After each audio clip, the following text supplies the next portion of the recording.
The US government loves Bitcoin more than you do, and they want it to reach $100,000. How does this make sense? If anything, wouldn't the US feel threatened by Bitcoin?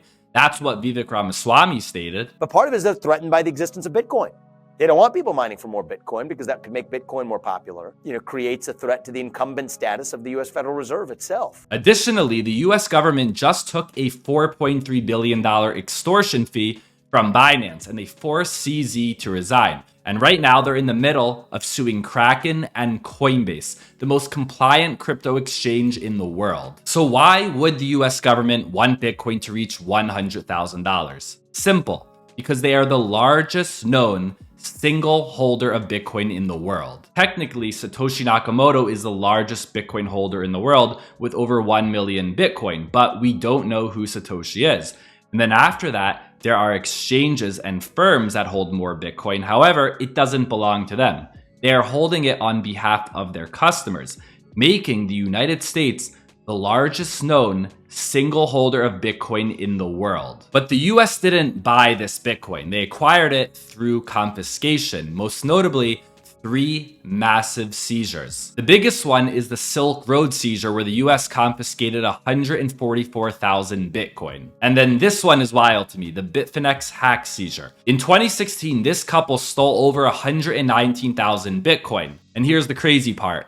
They stored private keys on a third-party cloud provider. So of course, the US government obtained a warrant, and they were able to access and confiscate over 94,000 of these Bitcoin. And the James Zhang Bitcoin seizure was another massive one. In 2022, the US government seized over 51,000 Bitcoin from James Zhang, who was accused of money laundering. So now the US holds all of this Bitcoin, and there are reports that they're going to auction off all this Bitcoin moving forward. But I think they're a lot smarter than that. The US government currently holds the world reserve currency, the US dollar, making them the most powerful country. But if that doesn't work out, it's not an issue because the United States holds the largest stockpile of gold in the world by a considerable margin. And if that doesn't work out, the US holds more Bitcoin than any other country in the world. And they see what's going on in the world. They understand that Bitcoin is no longer this magic internet money. I mean, El Salvador has made Bitcoin legal tender. And the government of El Salvador is mining Bitcoin alongside volcanoes. And the government of Bhutan is mining Bitcoin at secret facilities deep in the Himalayan mountains. And Abu Dhabi's sovereign wealth fund partnered with Marathon to build a large-scale immersion Bitcoin mining facility. So if all of these things are true, why is the US trying to kill crypto? Why is the US going after crypto exchanges? Why is the US bringing regulation to crypto? Because they don't want to kill crypto, they just want to kill native crypto companies. Do you really think the US would want Bitcoin to grow and then have Binance and CZ running the show? If that were to happen, it would basically make Binance the strongest government of the world. Of course, the US does not want this to happen. The US is threatened by losing its power. They don't want to kill Bitcoin. Instead,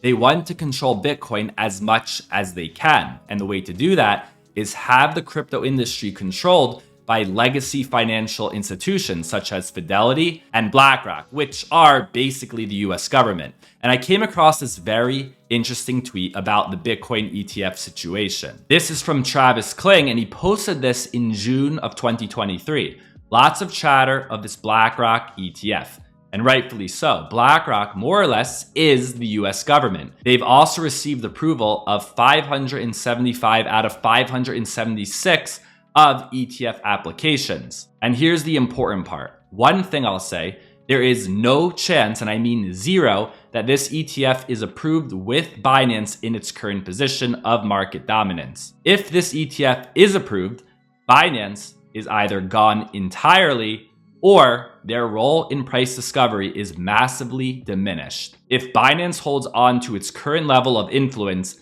no chance this ETF is approved. So Travis Kling called it. The US created a lot of trouble for Binance and CZ, and then they said, hey, just pay us this $4.3 billion extortion fee, step away, you no longer have power, and we're good. Is Wall Street coming for crypto? Yes. Are they coming for your crypto?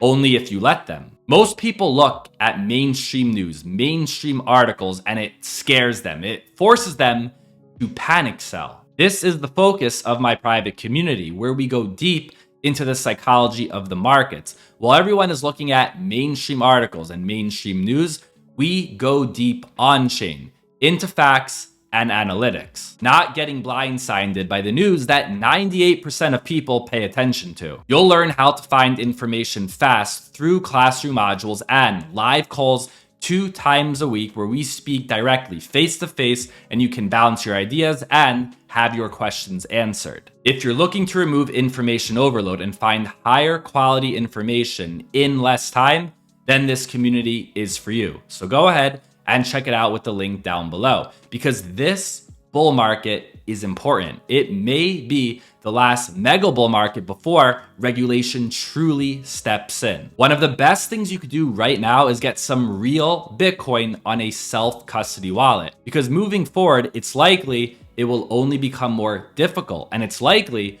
withdrawal limits will decrease. I mean, we're already seeing it. Top Australian banks have announced a limit on transfers to crypto exchanges. There's also new regulations in the UK requiring all crypto transfers to be accompanied by sender and recipient information. And because the United States loves Bitcoin more than you do, they'll do whatever they need in order to take it away.